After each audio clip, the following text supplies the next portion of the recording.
अरब के एक बूढ़े के पास एक बहुत खूबसूरत और तेज़ रफ्तार घोड़ा था। लोग उसकी मुंह मांगी कीमत पर खरीदने पर तैयार थे, मगर वो उसे किसी कीमत पर फरोख्त करने को तैयार नहीं था। जहाँ घोड़े की खूबियाँ थी, वहाँ उसे फरोख्त ना करने की एक वजह उस घोड़े से उसकी गहरी मोहब्बत भी थी।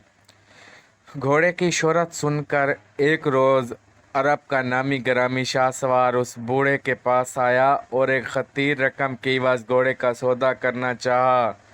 लेकिन बूढ़े ने किसी कीमत पर घोड़ा ना देने का पक्का पक्का इरादा कर रखा था। शाहसवार जाते वक्त बोला, एक बात याद रखना, जो चीज़ मुझे पसंद आ जाती है मैं उसे हासिल करके रहता हूँ। खैर, वक्त गुजरता गया और बूढ़ा शख्स कुछ दिनों बाद उस बात को भूल चुका था।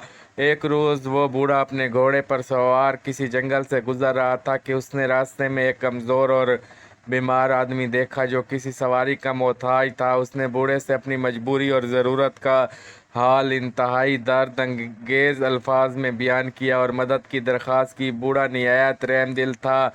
उसे उस मजबूर इंसान पर फ़ौरन तरस आ गया। चनाचे बूढ़े ने बग़ैर हील व हुज्जत के उसे अपना कीमती घोड़ा दे दिया। वो आदमी घोड़े पर सवार होते ही तंदुरुस्त व तवाना और खुश नज़र आने लगा। अब उसने अपने चेहरे से चादर उतार दी तो बूढ़ा हैरान हो गया कि ये तो वही शाहसवार था। शाहसवार ने हंसते हुए जहर भरे लहजे में कहा, आए बूढ़े, मैंने कहा था ना कि मुझे जो पसंद हो मैं वो लेकर ही दम लेता हूँ।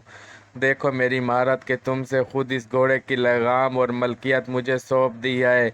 उसकी बात सुनकर बूढ़े ने कहा, अब घोड़ा तुम्हारा ही है, तुमने वाकई इसे हासिल कर लिया है। अब मैं तुमसे इसे वापसी का मुतालबा नहीं करूँगा। अलबत्ता मेरी तुमसे एक इल्तजा है कि अगर लोग तुमसे इस घोड़े के बारे में पूछे तो कहना कि बूढ़े ने तोहफा दिया है। शाहसवार ने कहा, मैं ऐसा क्यों कहूँ? बूढ़े ने कहा, अगर ये कहोगे कि मुझ जैसे बूढ़े को तुमने एक ज़रूरतमंद बनकर बेवकूफ़ बनाया और अपना मनपसंद चीज़ हासिल कर ली तो लोग ज़रूरतमंदों पर भरोसा करना छोड़ देंगे और कोई किसी की मदद नहीं करेगा कि कहीं हमें बेवकूफ़ तो नहीं बनाया जा रहा। नोट इस पैगाम को दूसरों तक पहुंचाइए ताकि अल्लाह किसी की ज़िंदगी को आपके ज़रिए बदल दे। अल्लाह तबारक व ताला से दुआ है कि अल्लाह ताला हमें भी दूसरे लोगों से धोखाधड़ी से बचाने की तौफीक अता फरमाए। आमीन।